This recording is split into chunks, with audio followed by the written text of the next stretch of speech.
conversation. We call them Sparkination conversations because it's a concept I created a number of years ago. A Sparkination is a spark that creates passion that changes what's normal. And that's what we're here to do today, is to change what's normal. And my guest is Anne Riches, who I'm sure everyone knows, and we don't do any long introductions on this program, but I've known Anne for at least 25 years, and I'm thrilled to have her. We've had a number of conversations. We've been on the board of an organisation together. We've done all sorts of things, and I'm very excited that she's our special guest today. I must say that I do recall, Anne, a special moment for me going back, I think it's about 15 years ago, when I had to speak at a function in London, and it was over 100 degrees, and the air conditioning in the room had broken down and everyone was stressed. I was the final speaker on the day, and I was starting to get stressed at the same moment because and the audience was floundering, and I knew that, you know, I had to do something out of the box. And so I was kind of feeling the pinch. And as I was introduced, I turned around, and there was Anne standing at the back of the room, who had a bad back at the time, if I recall, Anne, and she only came, she happened to be in London at the same time, and she heard about the function and came to support me. I've never forgotten that, Anne.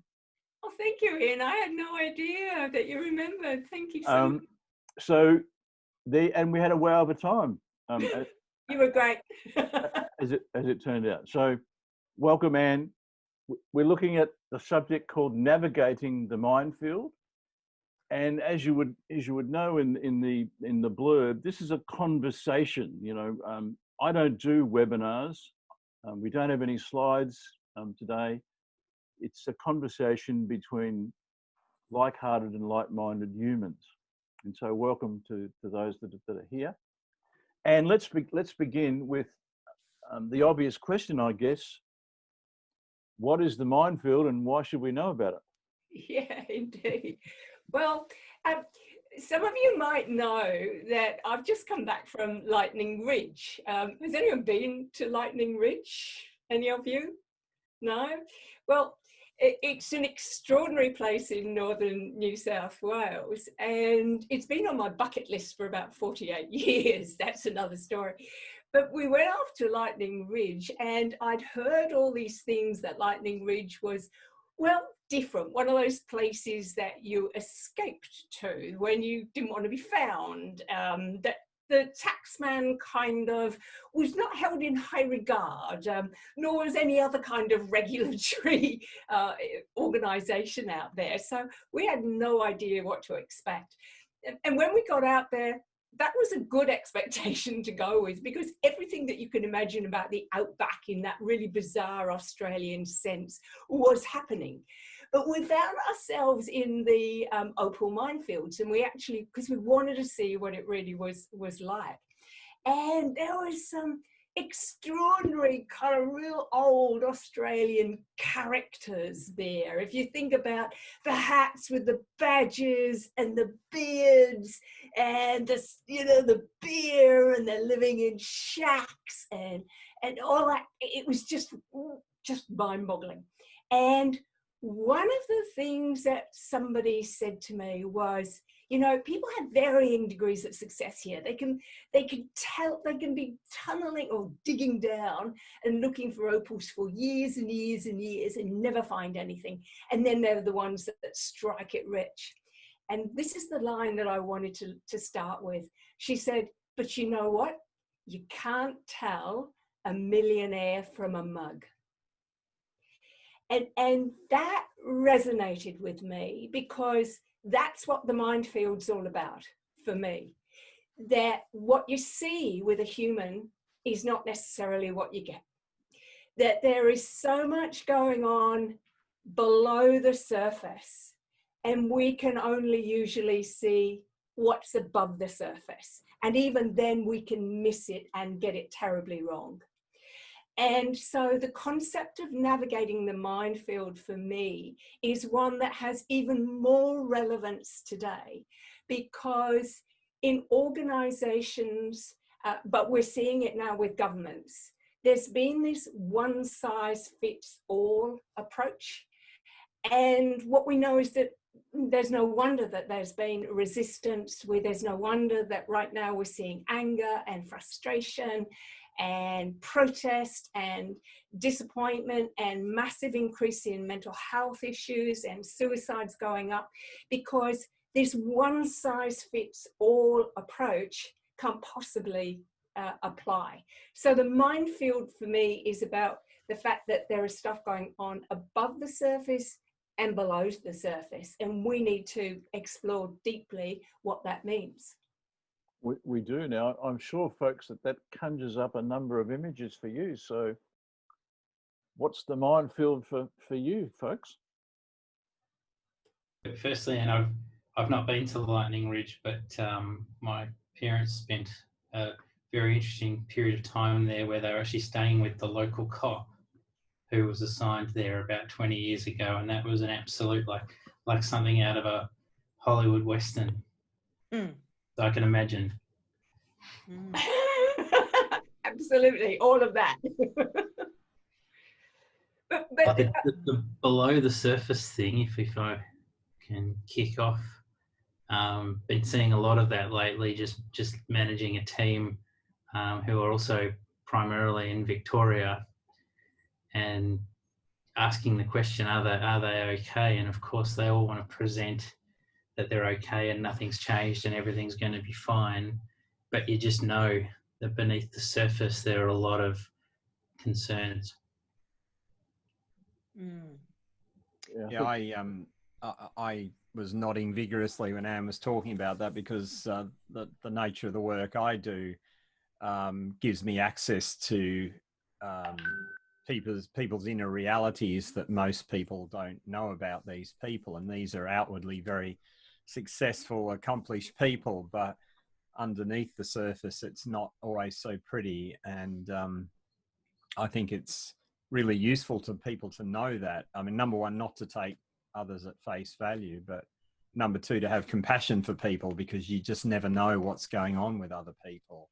And I love the expression Mindfield, because I never really thought about it before, because I often used to say to people, you know, it's like you're having conversation with someone that you've worked with for years, and it's like you tread on a land mine. You know, something blows up and you have no idea where that came from. It's a total shock.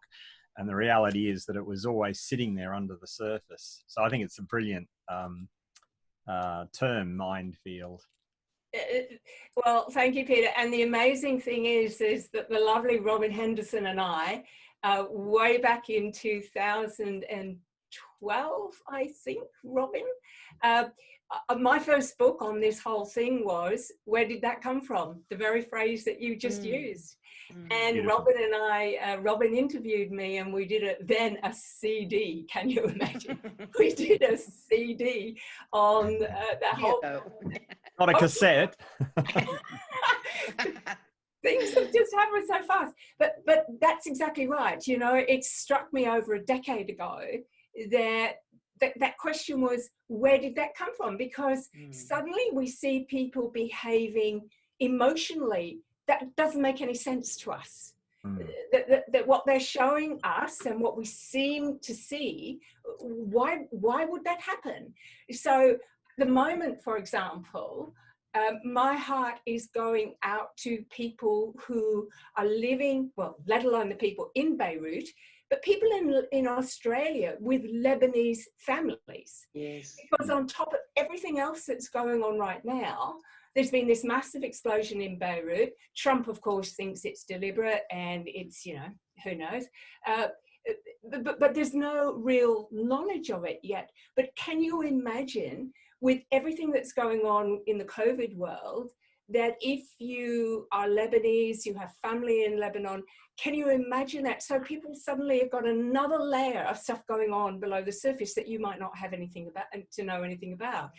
But what I'm really actually thinking about is that people in Australia who may have come out of Lebanon during the time of the war, can you imagine what that has just all brought back to them? And that's what apparently the little bit I've been hearing this morning, that's what people in Beirut are automatically thinking. They thought the war had started again. I mean, And we don't know that when we talk to someone. They're professional, they're coming to work, they're trying to behave normally. But it just struck me today what an extraordinary example that is of something that could be going on below the surface. So emotionally, people are reacting when we just have no idea why. Mentally, they're getting stressed for reasons that we don't understand, and it's getting out of control. So if we don't start to explore that, then how we behave and the decisions we make, quite without us recognizing it, are impacting their quality of life, their lifestyle, their goals, their ambitions, their future dreams, and of course their mental health. So that's why it's important to me. In your work, Peter, you would be going into some of the darkest depths of people's lives that they would never, as a CEO of a company, ever talk to anybody else about. So that's why it's important, I think. It's one of the fascinating things I've seen over the last few years, particularly as I've shifted to the heart leadership area, and I've got a book coming out, as I think most of you know, in a couple of months on heart leadership.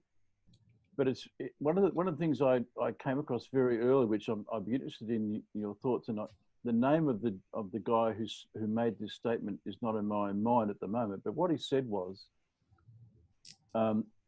"Be kind, because everyone you meet is fighting a great battle." Yeah. And it's really sort of struck me as I've shifted from speaking to big audiences to having conversations with small groups of people, which is what I've transitioned to over the last 4 or 5 years. And the more, and Paul, you probably reflect on this because you've been one of those regular people who's been in the room, the more we get to know one another, the more we have deep and meaningful conversations, for want of a better term, the more comes out, doesn't it, Paul? And I was just going to say, and as a CEO, coming on from Anne's point, I think we all need, and I think certainly the thing I've learned this year is that we all need 1 or 2 people that we let behind the curtain, who do get to know what's happening below the surface, and that's got to be a very trusted person, and acknowledging that for me, that's one of my 2 people is Ian. So Ian knows a bit more about me than many other people. And that's a really, really important point, because and I guess this is what you do too, Peter, is one of the most important things is that if we can't hold up the mirror ourselves and have great self-awareness and understand what's happening inside our own minds and how that might be impacting on us, we need someone else to hold up that mirror gently and help us explore that. Because even the greatest self-awareness in the world will still miss things that we just can't see. So, for example, for me, because I also work, what I've done over the last decade with the Mindfield concept is take it and applied it now into the mental health field as well, and linked it together, because I think they're inextricably linked. I didn't know enough when I started to know that. But one of the things that's been astonishing to me is how few people, more now, but still relatively few, don't understand what's going on inside this magnificent thing that we have that guides us all the time, our brains. They don't understand why they're in reactive mode most of the time, because usually autopilot is helpful. I mean, we all know the basic facts that the brain is 2% of our body weight, but takes 20% of our oxygen and 25% of our energy, which of course explains a lot of why this concept of corona kilos has come around. Corona kilos. I'm aware of those. Yeah, people putting on weight because they're having to consume so much food, because the emotional energy that they're displacing without even doing any physical energy is huge. And that people are craving sugar and they don't understand why. And if they don't understand that very simple neurobiological fact, then the whole concept of, no, I don't really need that sugar, I need to go for a walk right now, or bury myself in a Netflix movie without the nibbles, it's extraordinary. So, I mean, for me, I am still at that place where I find that enough people want to know what's going on inside their brain that makes them react and do things, and doesn't act, it doesn't enable them to exercise control. And for me, it goes back to simply understanding. I don't know if you recall, Robin, but my tagline has always been almonds, ants, and stars. Almonds being what the Greek word for the amygdala is in the limbic system, ants being the automatic negative thoughts that the limbic system just generates as a survival mode for us, and star being my 4-step model for how you actually deal with that. And if you understand that the brain, and particularly the amygdala, the fear factory, the always on alert thing, doesn't understand the difference between psychological pain and physical pain, or threat is the better way to do it, then you're not going to get into that understanding of why certain things set you off and put you into a stress place, worry place, anxiety place, all those kinds of things, and won't be able to catch yourself. And I've got to say that a lot of my audiences and everyone I've spoken to during my career, they've been amazed by this concept of ants, automatic negative thoughts. I think I think it was originally my thought to call them that. I'm not sure.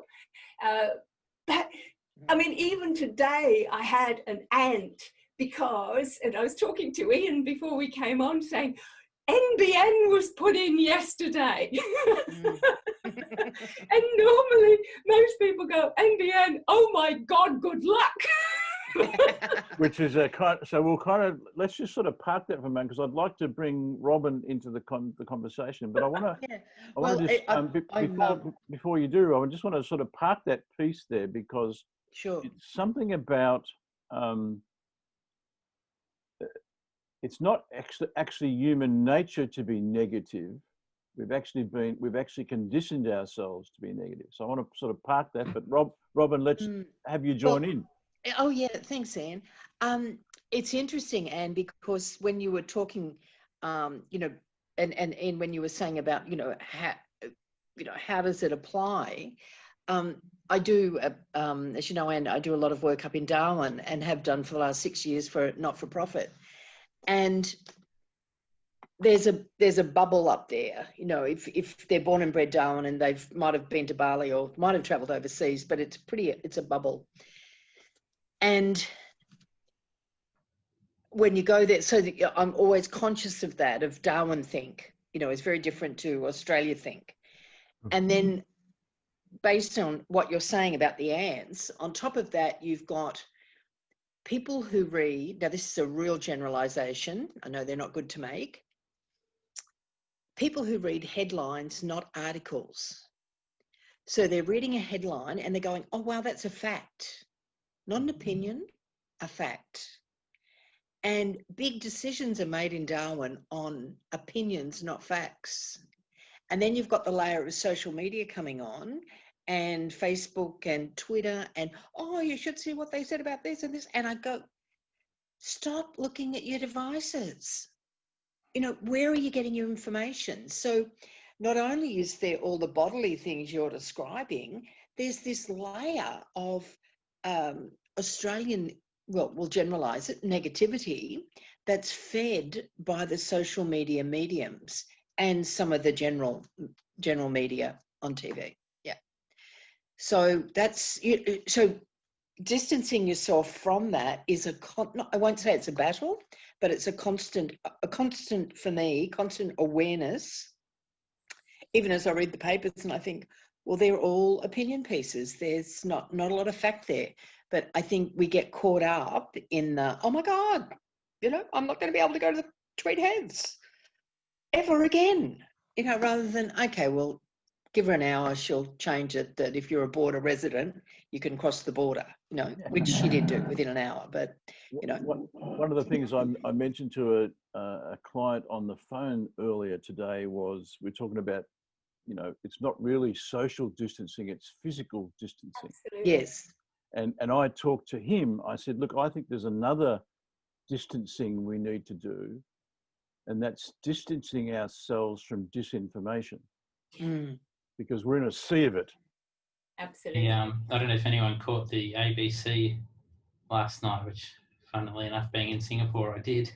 And they ran a story on exactly that, but on social media, and the amount of false news that's being spread, particularly by celebrities in relation to COVID, who grab onto a story. And one of the, I think they were highlighting the story about COVID coming from 5G installations, and how certain celebrities like Kanye and people like that had jumped on it and spread it to their millions of followers, and before you know it, you've got a story going. But I would challenge that as well, because I think, you know, what we, and I'll probably touch on this in my session, but what we consider to be disinformation isn't necessarily disinformation. I think the reality is we're all incredibly vulnerable, because we don't know what's real. And I used to fall for the trap of just thinking mainstream media was reality. And then you see the alternative conversations going on, and it's easy to brand a lot of that as disinformation or misinformation. But I couldn't sit here and say that 5G doesn't have an impact on the human physiology. I don't know. I mean, I'm not an expert in that. Yeah. I guess so. The point of the story was that neither's Kanye. No, but, you know, it's like, well, and one of my concerns is that as soon as people hear the name Donald Trump, they just think, well, he's a dickhead, and therefore anything that comes out of his mouth mustn't be true. But chances are some things he says may actually be true or have a grain of truth in them. But because we don't necessarily respect the way he behaves, we just write off anything he says, which is almost unfortunate in a way.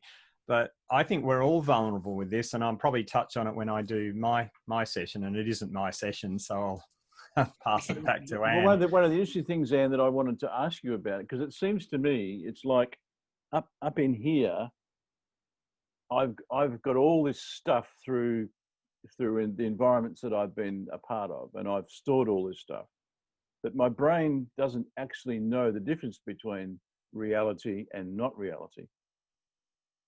It doesn't. It just takes it in.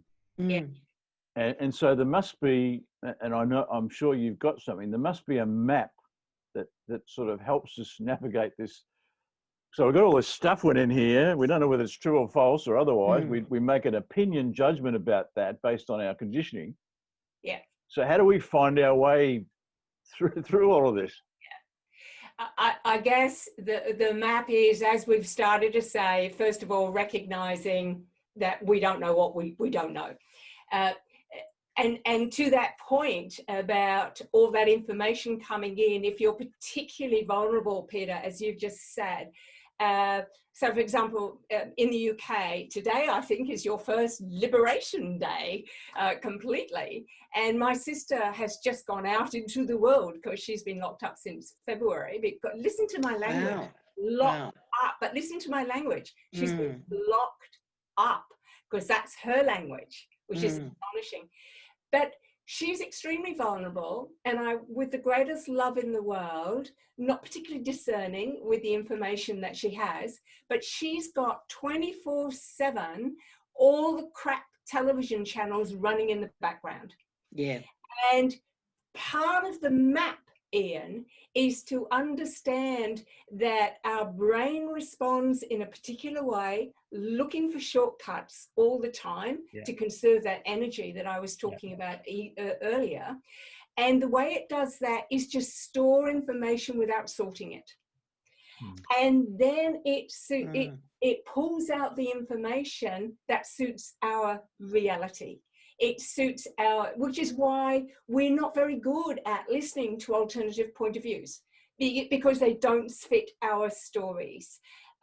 So your comment about Trump, Peter, that would antagonize people beyond belief. My husband managed to get himself engaged in a Facebook debate a couple of days ago, and he just said to somebody in WA, you know, I think your observations about what's happening in New South Wales and closing the borders is well, not desirable. I won't use the words he used.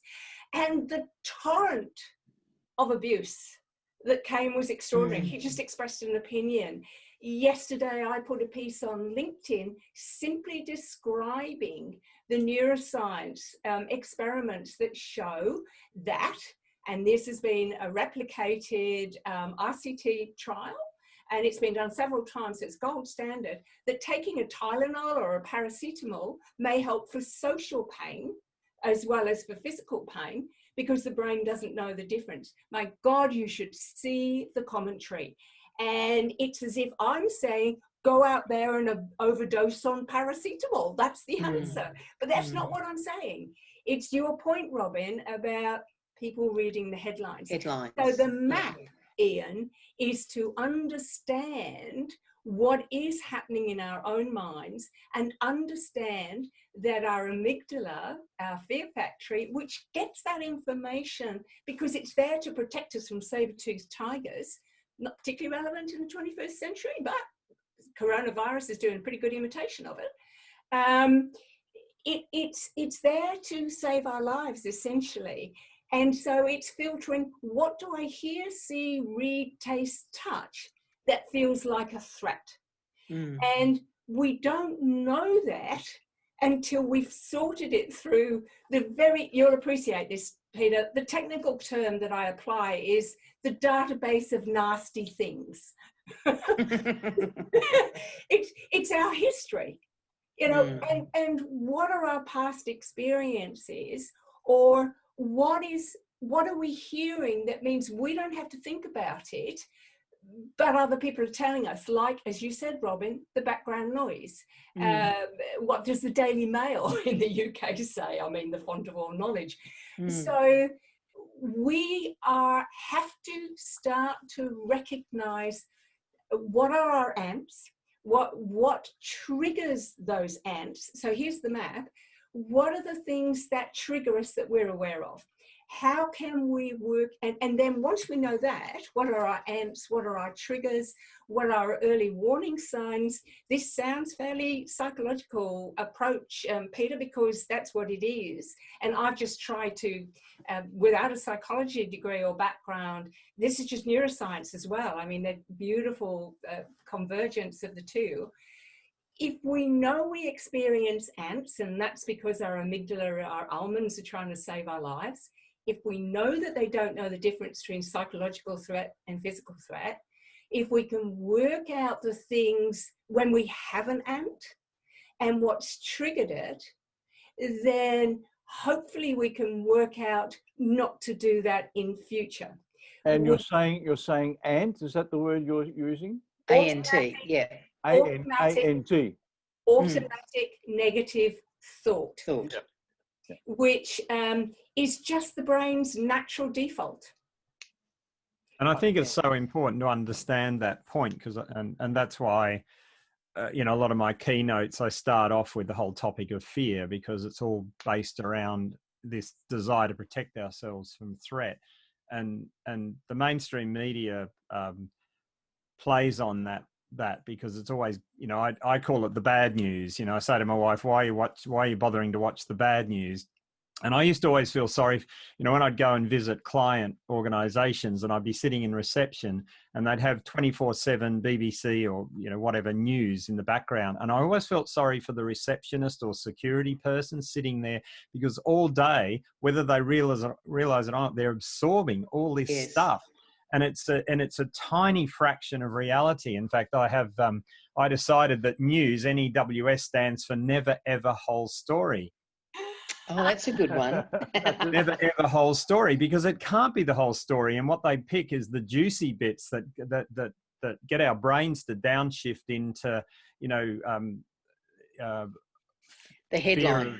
Yeah, well, it's the headlines grab our attention because it's about threat. You know, if you saw and it makes you want to buy the newspaper, because if you saw a banner that said, you know, a Boy Scout helped a little old lady across the road today, you go, well, who cares, you know? But if there's an explosion somewhere in the world, I want to find out what that's about. So we really are wired up to this. And I think the most important thing that we ought to be teaching each other and kids is not what to think, but how to think.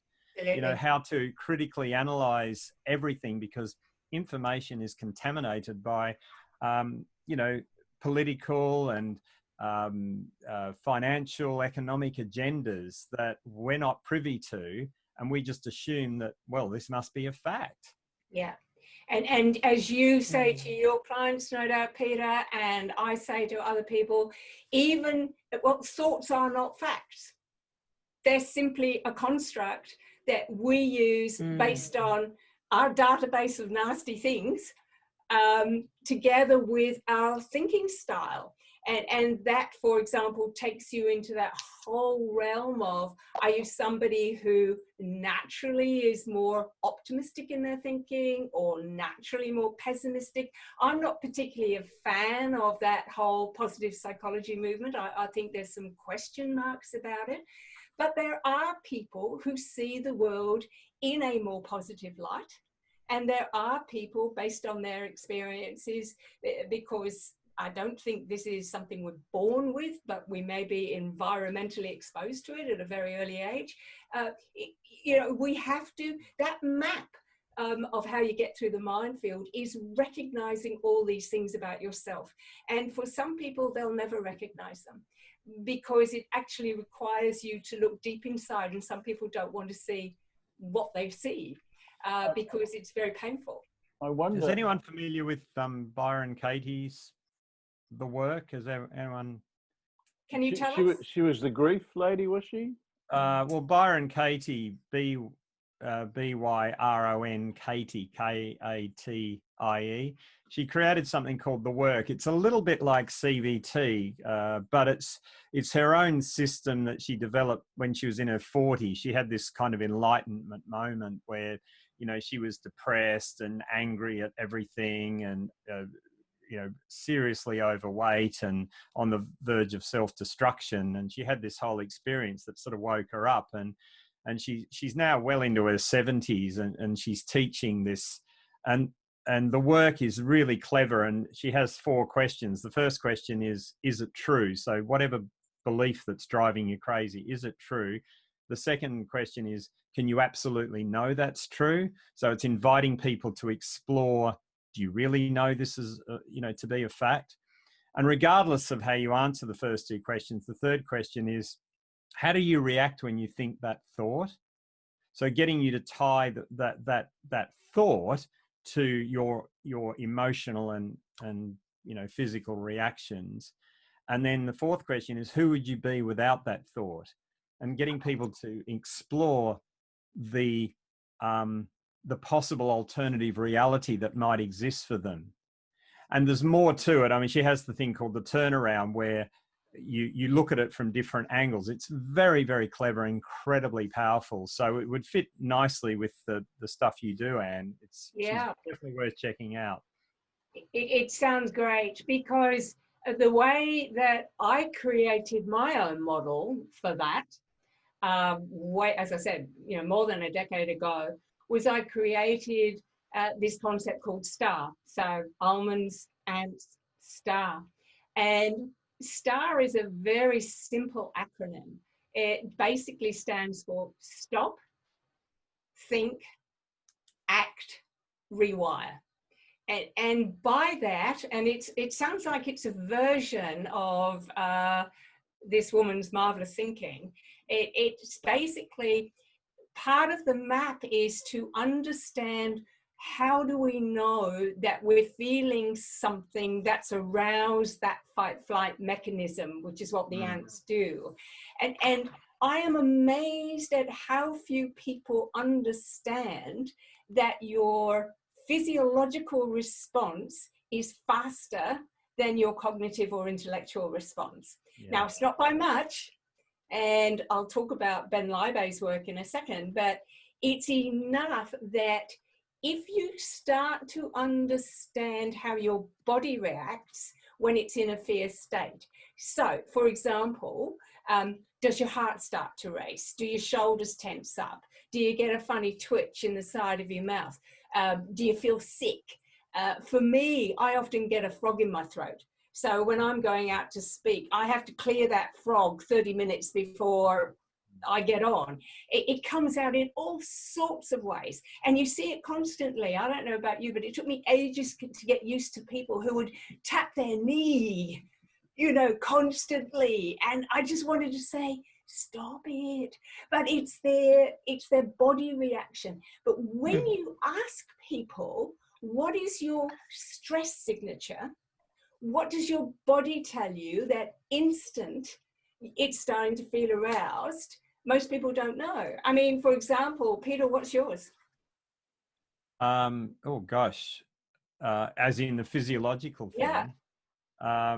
Just feeling really tight, like just tight, and this kind of surging anger, you know, which I'll channel That's through feeling. sarcasm. What's your body telling you? What's your body doing? It's like you're in danger here. You need to fight. That's a feeling. That's a thought. What's your body telling you? What's it telling me? What's it doing? Is it blushing? Is it tensing? Well, it's tensing. That's what I said before. Right. It gets tight. Yeah. What about you, Paul? In my stomach, just feels sick in my stomach. Yeah, and that's because one of the things that happens when you go into the fight-flight mechanism is that your body, I mean, I don't know where the brain came from, but wow, what it does is it closes down every other body function that you have other than what you need in order to fight or flight. And so, for example, it closes down your digestive system, because you don't need that at that moment to fight or flight, which is why you feel sick. All it's doing is pumping oxygen to your heart really fast so that you can get oxygen out to your big muscles to run, which is why your heart rate goes up. But the thing that's so worrying about people not understanding that at this particular time, or in any time when they're in a stress situation, but right now it is really concerning me, is that it depresses your immune system, because the body ironically thinks that you don't need your immune system to fight or flight. You might need it later, but you don't need it at that point. And so consequently, people, by being in this highly stressed, highly distressed state without doing something about it, and we all know the usual things around that, they are actually making themselves more vulnerable to illness than if they were just keeping calm. So the best prescription really is not to, at night sit down and watch the evening news, which simply, suppresses your immune system. Watch a bloody good comedy.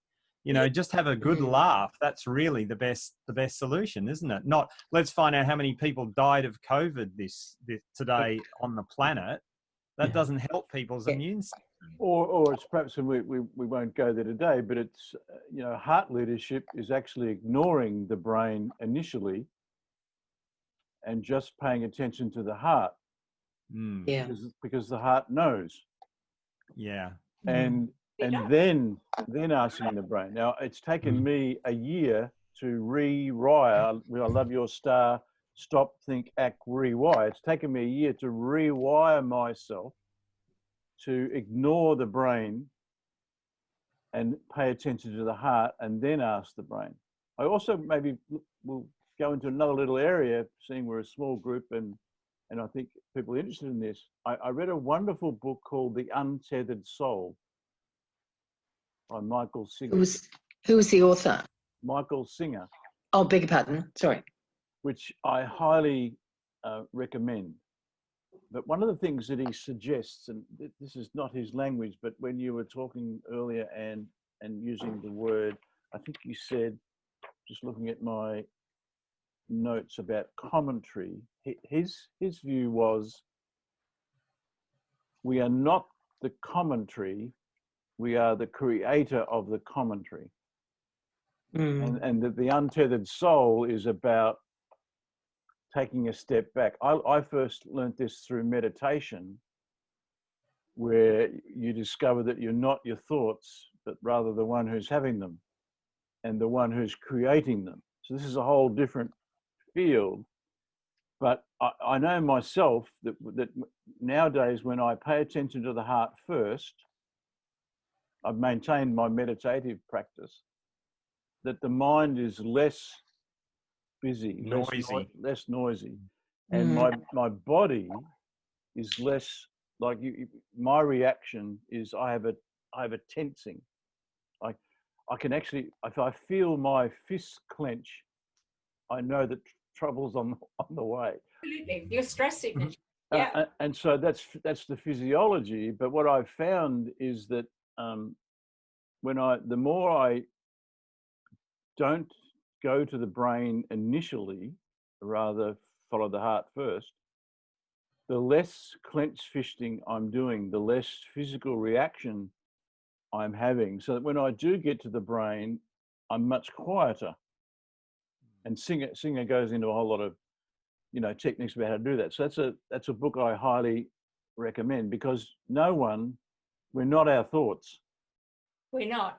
Well, they're not even our, the other thing is they're not even our thoughts. So I think... No, indeed. Richard Wilkins here in the UK, who is one of the most inspiring people I've ever met, he describes it as a script. We're being handed every day of our lives, being handed this script by the media, our parents, teachers, society, telling us how we should be, how we should look, how we should live, should.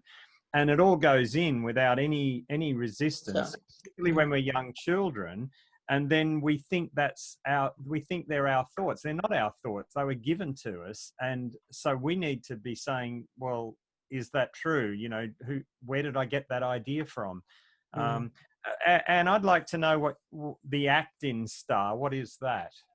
Well, can I just say what I think the thinking piece is first, because it goes after that. And it goes along with all of the things that we've just been talking about as a group. It's if you recognize the stop part and you catch your stress signature, the next thing is actually to think, as you were suggesting, Ian, but for me, it means to actually name the emotion that I'm actually feeling at that point. And those of you who, you all know about neuroplasticity, and you all know about the fact that in neuroscience, some of the most compelling research has shown that the fastest way to get from our limbic system, that threat response, to the thinking, to be able to sort out what we're hearing and where did it come from and is it true and all those things, is to actually name the emotion. Because if you name the emotion, it's kind of like you're saying to your almonds, to the amygdala, you can stand down now. It's fine. Thanks very much. I've got the warning.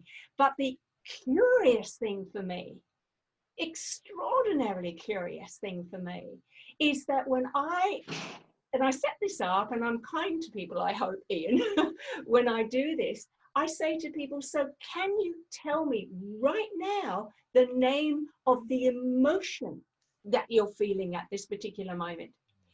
And so, Ian, right now, without thinking, what's the emotion that you're feeling right now? Calm. Calm. Peter? A little edgy, excited, frustrated. Mine was frustrated because my technology just died about 5 minutes ago, and I thought, that's it, I'm gone, and now I can't get my photo to work, but I'm okay, I can hear everything. But yeah, so it was frustration. And you've had plenty of time to think about it, but what was the emotion you were feeling at the time? Well, I just went, oh God, what's happened? And because I was typing it's frozen, thinking, because I've realized with Zooms, it's not always me. Sometimes it's other people, you know, or it's Zoom in general. And then I thought, oh God, it conked out. And then I thought, no, how did that happen? Like, I'm just sitting here doing. So those are the ants that are happening as well, Robin. I mean, you're getting all these automatic notices. And I text you, Anne. I said, I'm really sorry. Well, I wouldn't expect you to get it, but I text you saying, I'm really sorry, my internet died. So that would explain why I've just disappeared off the thing. Not that I wasn't enjoying it. And then it came back all of a sudden. I thought, oh, I'm back in. Okay. And so that ant, the fact that I might be upset that you disappeared has made you react in a particular way, which is to send a text straight away, when in fact it would be much better and not waste the time to actually come straight back onto the... Oh, I know, but I couldn't because I didn't have internet access. That was the whole thing. And then it just, poof, came back, you know, and I thought, oh, here we go, I'm back on, you know. Well, we can hear you clearly as well, Robin, so all good. So that whole thing, and Paul, you are now so in control of your emotions. I don't need to ask you that question because you've had so much time. But what's staggering is that, you know, this is a literate group, an emotionally literate group on this small session, because Ian puts together people who can think this thing through.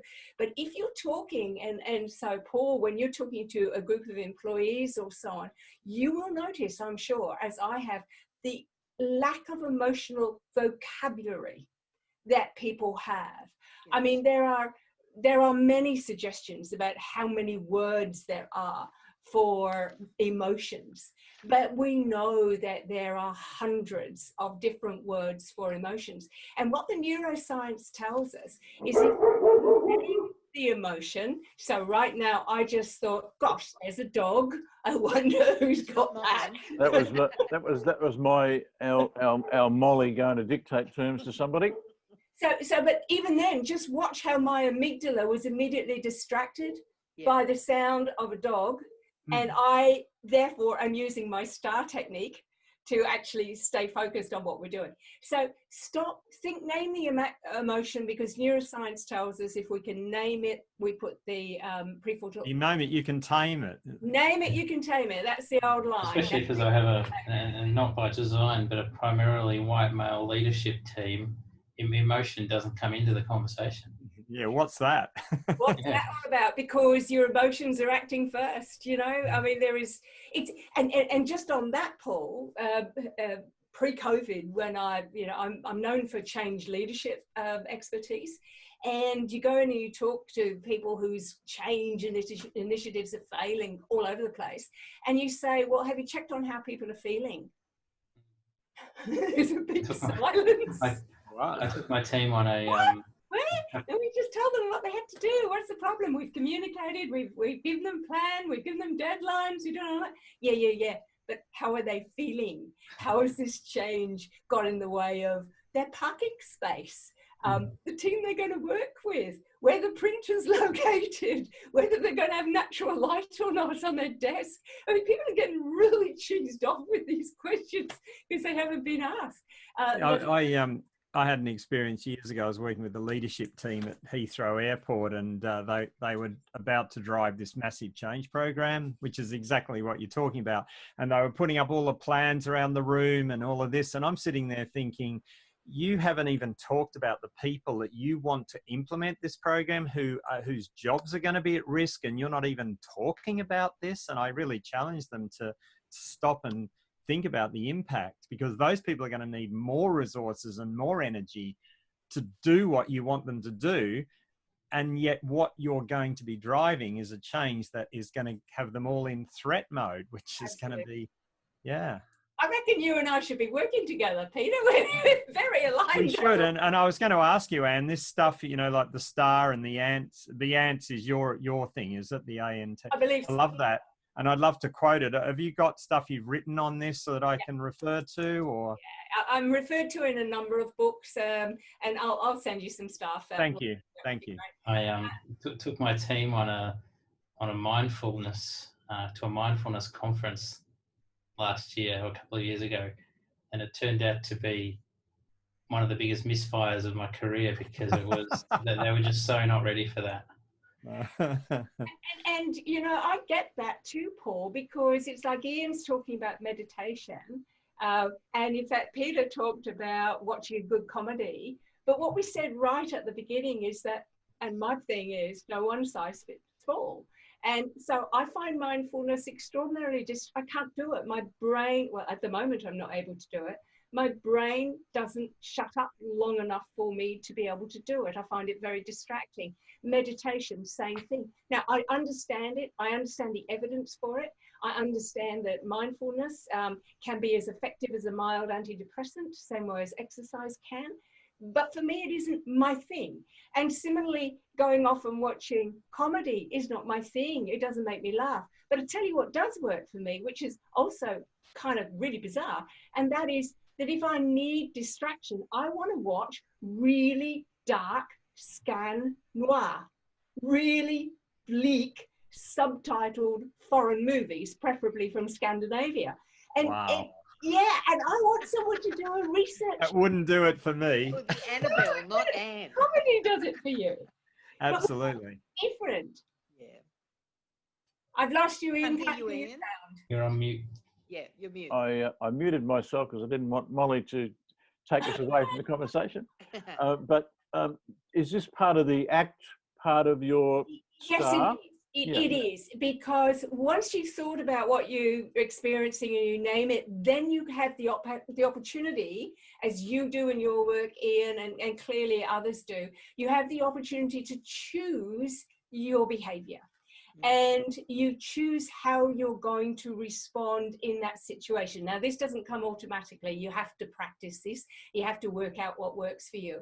But for me, when I start people off on this, I say, look, as you're starting to map your way through this, work out what your triggers are, work out what your warning systems are, work out what your braking systems are, work out what works for you to slow down. And in the heat of the moment, because all of this happens in the heat of the moment, in the heat of the moment, if you can remember STAR, the ACT is visualize very quickly, how would you prefer to respond in this situation? What would the person who wasn't agitated, wasn't angry, wasn't distressed, what would they do?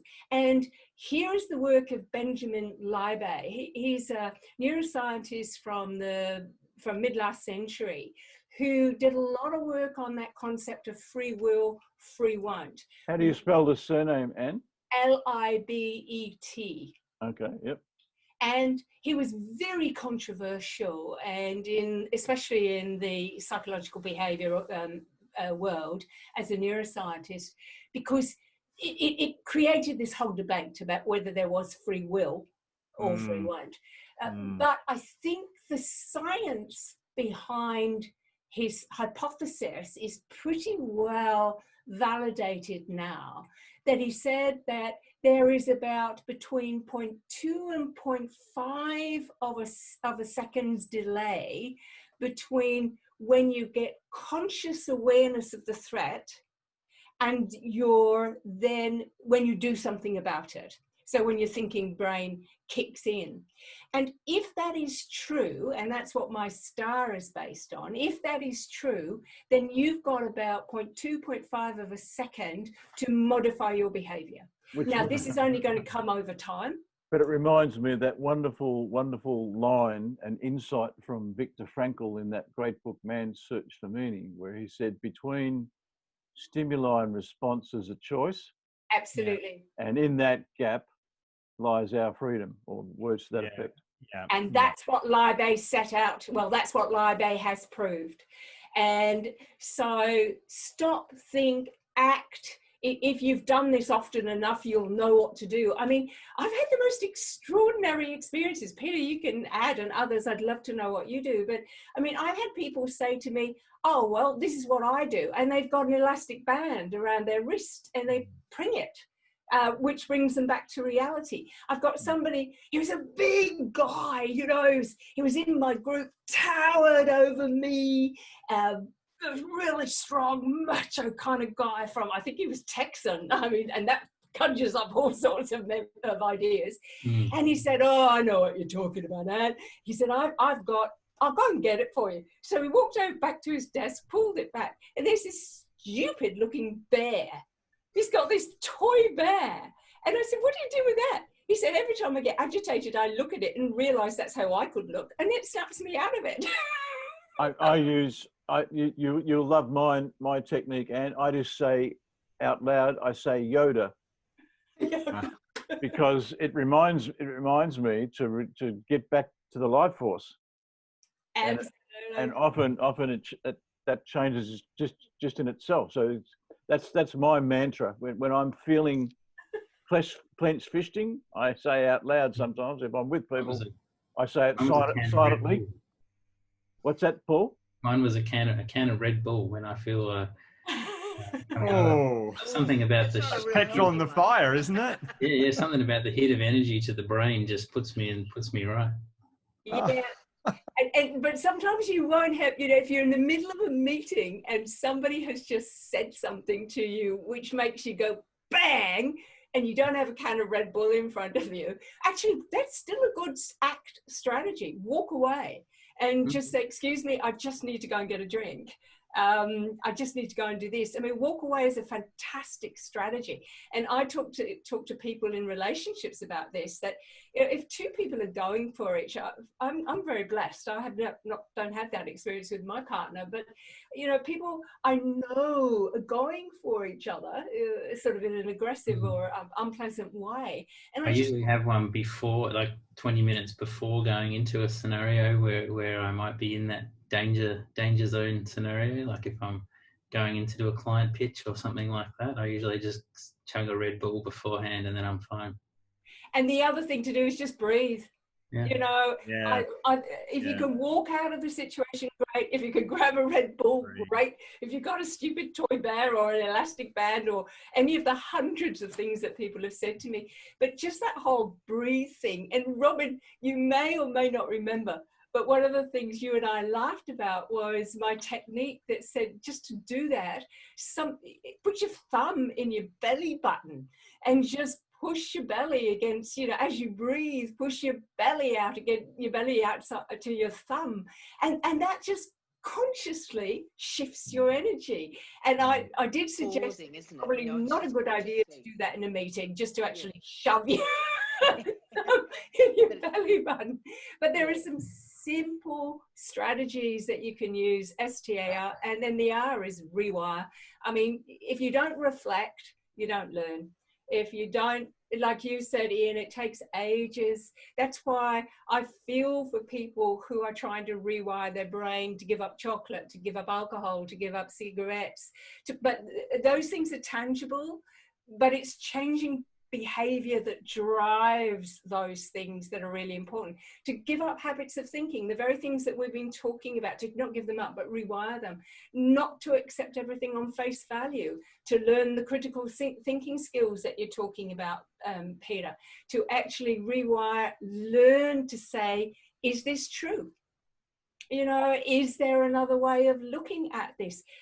And for me, part of that and the acting part is also to just simply accept that there are multiple views, that everyone's got their right to their opinion. And sometimes, going right back to Lightning Ridge, where I started from, one of the astonishing things about Lightning Ridge is that most of the vehicles out in the opal mines, opal fields, are not registered. I mean, not registered, and more than not registered, they're not roadworthy. I mean, it's just astonishing. And there is a connection. There is a connection. Yeah, that's not a coincidence. No, it's not a coincidence. It's just so Lightning Ridge. But there was a sign which I could not believe when I saw it. It kind of sums up where I almost want to bring this around to sort of bring it to full circle. And it said, cars with brakes give way. Oh,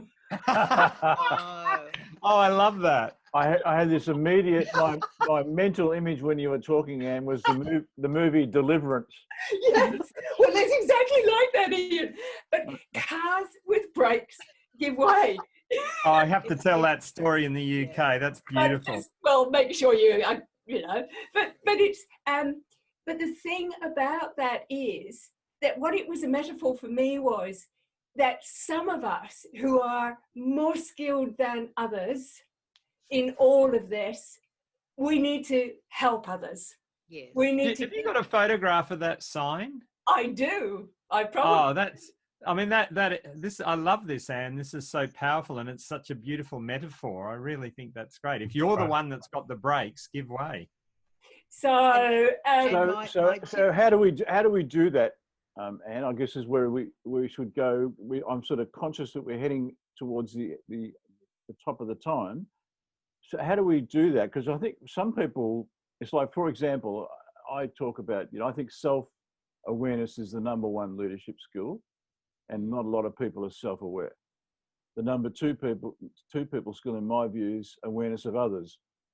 Absolutely, no question. But if you're not aware, and you're not aware of yourself, you're not aware of others, it's a hard journey, and often people will take offence if we try and help them. So give us some clues. How do we go about? So it goes back to the very definition of the Mindfield. So it's what you can see. So take that into account. And if you're a CEO or anybody else, what are they going through that you know about? Are they worried about losing their job? Has their partner lost their job? Are they worried about working from home because they have to homeschool their kids at the same time? If they go to the office, there are people who are freaking out working in offices because other people aren't wearing masks. They've got to go on public transport. So what are the, is their relationship a problem? Have they unfortunately know someone, a family member or a friend who has the virus, or has, in my case, I know people whose family have died from the virus. Those are all the things that you probably know, in which case that is calling for compassion and empathy and openness and tolerance of their emotional state. Digging below the surface, to your point, Ian, how do we find out? That requires us to, as you say, be very grounded ourselves in order to do that. But it then requires us to say, how are they behaving? Are they behaving in a way that's not the way they usually behave? What are they saying? Are they saying things like, oh, I'm not sure if I can do this. No, I can't get that work done on time, when usually they do. So it's not that what they're saying is necessarily inappropriate. It's just, is there a contrast in their behavior?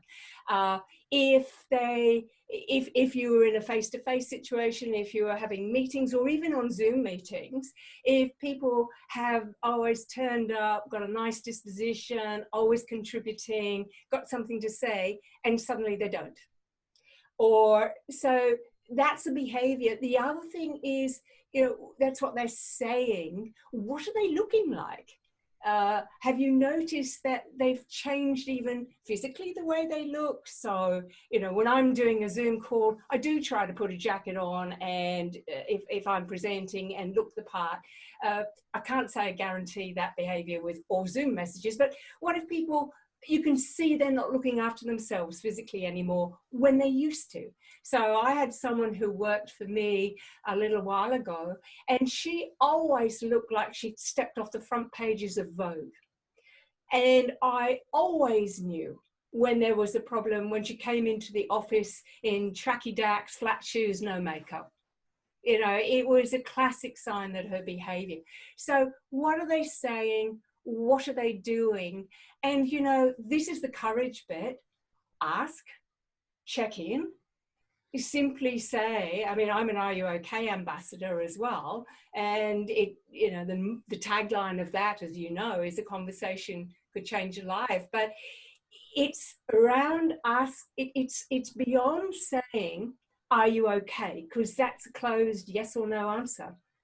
It's around being very specific and saying, hey, I've noticed a change. I'm concerned. this is what I've seen in the past, and you'll find the careful, loving, caring way to do this, but it's actually to call out the change and say, look, normally when we get together, you're kind of always, you know, on time. You're always contributing. You're always, you know, you're a member of the sports team. You always look after other people. I'm not seeing that now. Is there something going on? Is there something, you know, that you might want to share with me? I'm not prying. I'm just noticing a change in behavior, and I'm wondering if I can help. And so I think it's that 3 levels: what you can see, that you know, what you can see that you don't know the cause of, but you can see it coming out in what they're saying and how they're actually talking and behaving. And the 3rd step is to ask, you know, gently ask. That's my view. Yeah, in the asking, then you're really allowing, you're giving them permission to admit weakness or something's not right or whatever, rather than just assuming everything's okay because they said it was okay. And that "I'm fine" is a common resistance point. You know, you can ask them and they'll say, no, I'm fine. Just a point on, sorry, Anne. I was just going to say, just a point on the actual question. It just occurred to me, are you okay is a really, I think we need to, you know, be better to say, are things okay? Because if you say, are you okay? It's like it's an indictment on you as your character. Yeah. That's why people say, I'm fine, because they don't want to be seen as something inherently wrong with them, as opposed to, are things okay? Are your thoughts on that? Yeah, absolutely. And when you, and the interesting thing, Peter, is I'm not sure if you're aware of it, but there's a massive movement in Australia, huge brand recognition called Are You Okay? It's on every billboard. There are over 100 of us who are ambassadors. What do you think about those words? Because I'm concerned about. I agree with you. I agree with you, because for some people, again, it depends, doesn't it? This is a whole contingency approach. It depends. Yeah. For some people, they won't respond to it, but for others, they will see it as a threat. Yeah. You know, they immediately feel, and and here we go again. We're back into the almond effect. You know, we're back into ants. One of the interesting things, I mean, I always start when I'm having a conversation with clients, or really anyone. I always start with one question. And it's interesting, Peter, that you're reflecting on this. But my question is, how's things going? Yeah. And then I just wait for the response, because, and I find that the longer, I mean, Paul, you'd have memories of this when you and I were meeting in person. We'd go to our favourite coffee shop, and I'd look Paul in the eye and I'd say, how are things going? And it's a very difficult question to. And then I'd wait. Yeah, you can't brush off that question. I think the key is the wait. It's the waiting. It's the waiting. It's the and this is particularly hard for extroverts. Actually, it's at both ends of the spectrum, because if you are an extrovert, then you're almost certainly wanting to finish the other person's sentence or to jump in. If you're an introvert, you might wait too long and show very little on your face, both of which are barriers to somebody spilling what they want to spill. So I love this idea of saying, how things going. I still come back to noticing a behavior, because that gives you, and maybe it's because I'm a lawyer by background, you know, I kind of want evidence. But it means that they can't say, I'm fine, because you can then say, look, I appreciate you may not want to talk to me around this at the moment, but I am concerned because this is what I'm seeing. So I'm not making this up. So again, language for the right person at the right time. Remember, Aristotle got it absolutely right. You know, anyone can be angry with but to be angry at the right time, to the right degree, with the right person, in the right circumstances, the right moment, in the right way. All of that, adjust that to, anyone can have a conversation with somebody, but to have the right conversation at the right time, in the right way, using the right words, you know, fill it in as you like.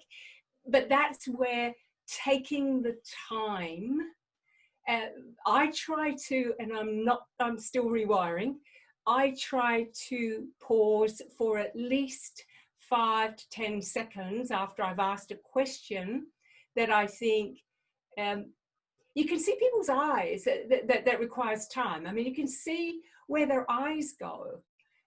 Just watch their facial expressions and their body language. You can get cues from that, given that that is far more an accurate expression of what's going on for us than the words that are coming out of our mouths. If you're an extrovert, train yourself to wait.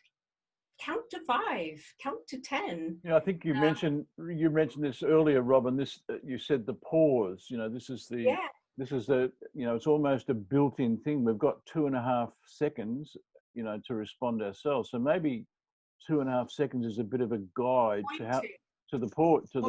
Point two. Point two. There you go. 0.5. That It's guy, 0.2. yeah. It's somewhere between 0.2 Less than half a second. A blink. less Point- than half a point two. second. The neuroscientists can't even really tell us all of that. They can only see what's going on in an fMRI in very restricted ways. Yeah. But that seems to be the science. So we've got to do it very quickly. Our response, but this is where, having had that fast, see, this is really interesting too, because with the greatest respect to the men on this meeting together, I just go from my own experience. Many men want to fix the problem. That's what we're socialized to do. That's our job as men. That's what CEOs are there to do. Yeah. And as a lawyer, that's what I was there to do. And so what I'm asking people to do is to go contrary to their socialization, or their profession, or their job, and not have the answers, or to at least wait to find out what the real problem is. Because you might think someone's very angry, but in fact they're not. They're just incredibly frustrated. They require 2 different responses. I think noticing, you know, that is a conversation that we will have down the track. I think noticing, I call it one of the 24 essentials of Sparkination conversations, is noticing. Yeah. And I think it's become more of one of the other ones is sensing. But I think noticing is becoming more and more, like I did that exactly the thing this morning. I called a client of mine. He knew I was calling, but I began with how are things going, and I think 10 minutes later we actually got to the conversation, because he you know, he just did a dump of all the things that were wrong, and then he said, but I know you don't want to, I know you want to hear the positives as well. So then he gave me a whole lot of, you know, positives. But you know, I think one of the things that noticing is really, it's a special skill. I was talking with Peter last night when we were talking about next month, where Peter's going to talk about loving your learning zone next time. But my favourite word of late is nuance. Yeah. Yeah, I love that. And I think we've got to do a lot of nuancing, you know, particularly when people are in deep pain. You know, the guy I was talking to, you know, he's in Melbourne, he can't go out of his house, and you know, so how things going? It was, I guess, was a bit of a, you know, and immediately he told me all those things. But because I had noticed a few things about his behaviour online. Yeah. When we got to it, I mentioned a couple of things. I said, I noticed, you know, blah, blah, blah. He said, oh, yeah, I was really angry at that moment, and I shouldn't have said that, and I wish I had deleted it, but, you know. And so noticing's a powerful part of this Absolutely. minefield that we're all living in. Paul, I think you've got to go short. Is that right, Paul? We go shortly, yeah. So we'll just kind of wind this up if we can, and then I'll just I'll press the finalise button. But and maybe some final thoughts. I think you've taken us through a great journey about how we manage our minefield. But are there any other little thoughts, little gems that you could close us off with? Well, I think we've covered most of them, and I think everybody has contributed beautifully and put their own spin on this, and that's my point. No one size fits all. But shall I just say that my favourite T-shirt at the moment sums up for me where I think we should all be at, And that is, it's a t-shirt that simply says, make empathy great again. Wonderful, wonderful. And that's what it's about, you know, getting through our own minefields, other people's is around recognizing that, well, who could put a percentage on it, but most people in the world at the moment are living in some level, nuance of fear.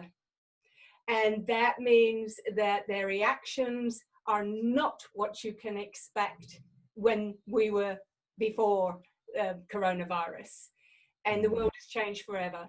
And the brain is wired, this is simply biology. Our brain is wired for certainty and predictability, and all that's gone.